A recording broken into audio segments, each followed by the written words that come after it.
Hello viewers, welcome to our channel. గత నెలలో ప్రధానమంత్రి మోడీ ఒక ప్రతిష్టాత్మకమైన యూనివర్సిటీని ఓపెన్ చేయడం జరిగింది. ఈ ప్రారంభోత్సవంలో ఈ యూనివర్సిటీ భారతదేశ సంస్కృతికి చిహ్నమని, భారతదేశ సాంప్రదాయానికి చిహ్నమని, భారత జ్ఞానానికి చిహ్నమని ఆయన చెప్పడం జరిగింది. అసలు ఏది ఆ యూనివర్సిటీ? ఏ యూనివర్సిటీ అలా భారతదేశ సంస్కృతికి చిహ్నంగా ఉంది? అది ఏదో కాదు, నలంద యూనివర్సిటీ. ఈ పేరును మీరు చరిత్ర పుస్తకాల్లో చదువుకునే ఉంటారు. నలంద యూనివర్సిటీ అనేది భారతదేశంలోని అత్యంత పురాతనమైన యూనివర్సిటీ. భారతదేశంలోని పురాతన యూనివర్సిటీలు ఏవో మనకు తెలుసు: తక్షశిల, నలంద. ఈ నలంద యూనివర్సిటీ క్రీస్తు శకం 5వ శతాబ్దంలో ప్రారంభించబడింది. ఈ యూనివర్సిటీ తర్వాత అనేక యుద్ధాలకి, అనేక దండయాత్రలకి గురయ్యి అది ధ్వంసమైపోయి ఎన్నో ఏళ్లుగా అదొక శిథిలాలుగా మిగిలిపోయిన యూనివర్సిటీ. అయితే అది అలా వెళ్ళిపోకుండా, అలాగే దాని ప్రాశస్త్యం కనుమరుగైపోకుండా తిరిగి దాని ప్రాశస్త్యాన్ని నిలబెట్టాలని, భారతదేశంలో అది ఎంత గొప్ప యూనివర్సిటీనో తిరిగి భవిష్యత్ తరాలకు తెలియజేయాలని చెప్పేసి దాదాపు 1700 కోట్లతో నలంద యూనివర్సిటీని నిర్మించడం జరిగింది. ఆ యూనివర్సిటీని మోడీ ప్రారంభించారు. ఇప్పుడు ఆ యూనివర్సిటీలో ఆల్రెడీ అడ్మిషన్లు కూడా జరుగుతున్నాయి. అనేక కేటగిరీస్ సంబంధించి, అనేక వృత్తి విద్యా కోర్సులు, అనేక కోర్సులకు సంబంధించి అడ్మిషన్లు జరుగుతూ ఉన్నాయి. ఈ యూనివర్సిటీ చరిత్ర ఏంటో ఇప్పుడు చూద్దాం. ఈ యూనివర్సిటీని 5వ శతాబ్దంలో బీహార్లో కుమారగుప్తుడు అనే రాజు ఏర్పాటు చేయడం జరిగింది. ఇక్కడి ప్రజలంతా ఆ జ్ఞానాన్ని అందుకోవాలని, జ్ఞానవంతంగా తయారు కావాలని కుమారగుప్తుడు అనే రాజు ఈ యూనివర్సిటీని ఏర్పాటు చేశారు. అయితే ఈ యూనివర్సిటీలో ఎంతోమంది విదేశాల నుంచి వచ్చే విద్యార్థులు ఎంతోమంది వచ్చి చదువుకున్నారు. ఇప్పుడు మన దేశం నుంచి అమెరికా అని, యూరోప్ అని, లండన్ అని ఎక్కడికి పడితే అక్కడికి వెళ్ళి చదువుకుంటున్నారు. కానీ ఆ రోజుల్లో ఆసియా దేశాల నుంచి కావచ్చు, అలాగే ఆఫ్రికా దేశాల నుంచి కావచ్చు, ఐరోపా దేశాల నుంచి కూడా కావచ్చు, అనేక మంది విద్యార్థులు ఈ యూనివర్సిటీకి వచ్చి చదువుకునేవాళ్ళు. వేల మంది విద్యార్థులు యూనివర్సిటీలో చదివేవారు. అలాగే వందల మంది అధ్యాపకులు యూనివర్సిటీలో పాఠాలు చెప్పేవాళ్ళు. హిందువులకి, బౌద్ధులకి, అలాగే ఇతర మతస్థులు, జైనులకి ఇదొక ముఖ్యమైన సాంస్కృతిక వేదికగా కూడా ఉండేది. ఎందుకంటే అధ్యాపకులుగా కూడా వీళ్ళే ఉండేవాళ్ళు. ఆయా మతాలకు సంబంధించిన సారస్వతాలన్నీ ఇక్కడ ఉండేవి. అలాగే ఖగోళ శాస్త్రము, చరిత్ర, ఇక అనేక శాస్త్రాలు ఇక్కడ ఉండేవి.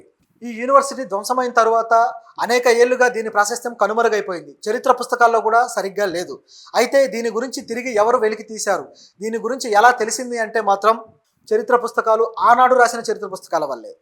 హియాన్సాంగ్ అనే చైనా యాత్రికుడు భారతదేశానికి రావడం, అనేక భారతదేశ చారిత్రక స్థలాలను పర్యటించి ఆయన గ్రంథస్థం చేయడం జరిగింది. ఆయన 7వ శతాబ్దంలో భారతదేశానికి వచ్చాడు. అనేక ప్రాంతాలు ఆయన తిరిగి అనేక విషయాలను గ్రంథస్థం చేశాడు. అందులో భాగంగా బీహార్కి వెళ్ళిన ఆయన ఈ నలంద యూనివర్సిటీని సందర్శించి అక్కడ ఉన్న అనేక విశేషాలు తన గ్రంథంలో రాశారు. ఆయన రాసిన రాతలను బట్టి మాత్రమే దీని గురించి మనకు తెలుస్తుంది. మరి భారతీయ చరిత్రకారులు రాయలేదా అంటే, ఆ 7-8 శతాబ్దాల్లో ఆయా ప్రాంతాల్లో దాదాపు ఒక 1500 సంవత్సరాల పీరియడ్లో మన భారతదేశంలో ఈ చారిత్రక రచన అనేది పెద్దగా లేదు. సాహస యాత్రికులు వేరే ప్రాంతాలకు వెళ్ళడం, అక్కడి విషయాలు గ్రంథస్థం చేయడం, చారిత్రక విషయాల్ని ఆధారాలతో సహా గ్రంథస్థం చేయడం అనేది మన దేశంలో పెద్దగా లేదు. మన దగ్గర పురాణాలు రాయడము, లేదా గల్పికలు, కథలు, ఇలా కల్పితాలు రాయడమే ఎక్కువ ఉండేది. ఈ చారిత్రక విషయాలను చెప్పడం మాత్రం ఈ పక్క దేశాల నుంచి వేరే ఎవరో వచ్చి చెప్తే తెలుసుకునే పరిస్థితి మన దేశంలో ఏర్పడింది. అయితే దీనికి కారణం ఒక హేతువాద దృక్పథం లేకపోవడం, చారిత్రక దృక్పథం, భవిష్యత్ తరాలకి ఈ చరిత్ర ఏం జరిగింది అనేది అందించే దృక్పథం లేకపోవడంతోనే ఈ తప్పు జరిగింది. ఈ తప్పు అలాగే తర్వాతి ప్రభుత్వాలు కూడా కంటిన్యూ చేస్తూ వచ్చాయి. ఎందుకంటే చరిత్రలో రాజుల పరిపాలన గురించి ఇచ్చారు తప్పితే ముఖ్యమైన ఘట్టాలు, ప్రజలకు సంబంధించి, సమాజానికి సంబంధించి, సామాజిక మార్పులకు సంబంధించి ఎలాంటి ఘట్టాలు జరిగాయి, ఎలాంటి విషయాలు జరిగాయి, వీటికి సంబంధించిన విషయాలను మాత్రం చరిత్ర పుటల్లో పెద్దగా చేర్చిన దాఖలాలు కనపడవు. ఇండివిజువల్గా చరిత్రకారులు రాయడం, ఆ పుస్తకాల్లో అవి చేర్చడం జరిగింది, కానీ విద్యార్థులు చదువుకునే చరిత్ర పుస్తకాల్లో మాత్రం చేర్చలేదు. ఈ యూనివర్సిటీ ప్రాశస్త్యం ఎంత గొప్పదంటే, జీరోను కనిపెట్టిన ఆర్యభట్ట ఈ యూనివర్సిటీలోనే చదువుకున్నాడు. ఈ యూనివర్సిటీ 3 సార్లు వినాశనానికి గురైంది. ఈ యూనివర్సిటీ మీద 3 సార్లు వేరే రాజులు దండయాత్రలు చేశారు. అయితే 2 సార్లు దీన్ని కాపాడుకోగలిగారు. కానీ 3వసారి మాత్రం దాదాపు పూర్తిగా ధ్వంసమైపోయింది. మొదటిసారి ఈ యూనివర్సిటీ మీద చైనా అంటే మధ్య ఆసియా నుంచి ఒక రాజు దండయాత్ర చేశాడు. ఆ రాజుని నిలువరించిన మన భారతదేశ రాజు సముద్రగుప్తుడు అసలే అపజయాలు ఎరుగని రాజు అన్న పేరుంది అతనికి. సముద్రగుప్తుడు అద్భుతంగా పోరాడి ఆ చైనా రాజుని మెడలు వంచి అతన్ని తిరిగి పంపించేశాడు. అప్పుడు ఈ యూనివర్సిటీని కాపాడుకోవడం జరిగింది. అలాగే రెండవసారి ఒక బీహార్ నుంచి ఒక రాజు మళ్ళీ దండయాత్ర చేయడం జరిగింది. అప్పుడు కూడా హర్షవర్ధనుడు పోరాడి దీన్ని కాపాడుకోవడం జరిగింది. ఆ తరువాత చివరిసారిగా మూడోసారి బక్తియార్ ఖిల్జీ దీని మీద దండయాత్ర చేసి మొత్తం ధ్వంసం చేశాడు. అయితే బక్తియార్ ఖిల్జీ అసలు యూనివర్సిటీని ధ్వంసం చేయాలని ఎందుకు అనుకున్నాడు? ఎందుకంటే అసలు దీని మీద ఆయన కన్ను ఎందుకు పడింది? బక్తియార్ ఖిల్జీకి ఎవరు గుర్తించని ఒక వింత జబ్బు వచ్చింది. ఆ వింత జబ్బు, ఆ వింత వ్యాధి ఏంటో ఏ వైద్యుడు కనిపెట్టలేకపోయారు. ఎంతోమంది ముస్లిం భూత వైద్యుల దగ్గరికి వెళ్ళినా వాళ్ళు చెప్పలేకపోయారు. దాంతో ఆయనకి ఏం చేయాలో తోచలేదు. అప్పుడు ఒక స్వామీజీ దగ్గరికి వెళ్తే ఆయన ఒక ఖురాన్ని ఇచ్చి దీన్ని చదువు తగ్గిపోతుంది అన్నాడు. ఆయన సహజంగానే ఎంతో భక్తుడు కాబట్టి ఖురాన్ని ప్రతిరోజు చదవడం మొదలుపెట్టాడు. మొత్తం చదవడం పూర్తయిన తర్వాత ఆటోమేటిక్గా ఆయనకు ఆ వ్యాధి తగ్గిపోయింది. అది ఎలా తగ్గిపోయిందని ఆయన ఆశ్చర్యపోయాడు.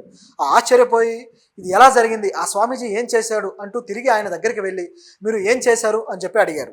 అడిగినప్పుడు ఆ స్వామీజీ ఏం చేశాడో లేదో ఆయనకు చెప్పాడో లేదో తెలియదు, కానీ ప్రజల్లోకి అయితే వచ్చింది. అదేంటంటే ఆ ఖురాన్కి ఆయన ఆయుర్వేద తైలాలు, ఆయుర్వేద మందులు పోయడం జరిగింది.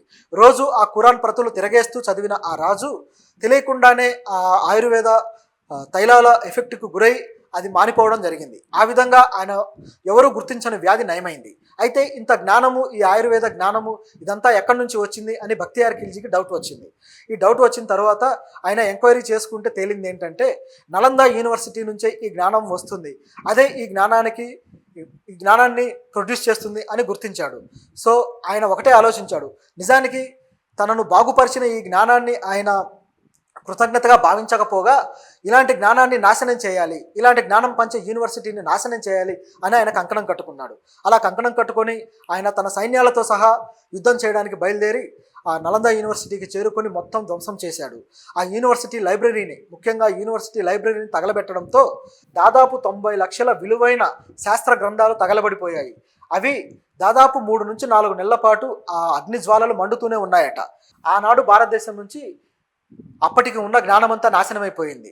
దాంతో భారతదేశం శాస్త్ర సాంకేతిక రంగాల్లో ఎంతో వెనకబడిపోయిందని చెప్పక తప్పదు.